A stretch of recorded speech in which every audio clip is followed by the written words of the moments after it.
The Dog and the Bird. Moral story.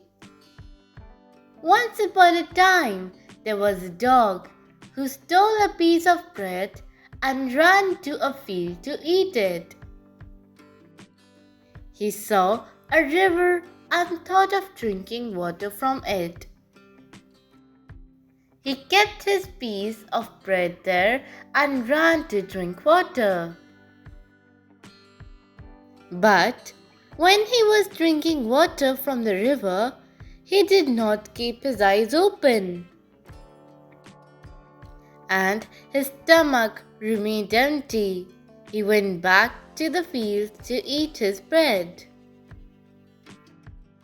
But he saw that a bird had stolen it.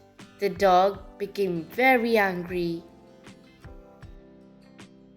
and started barking at the bird.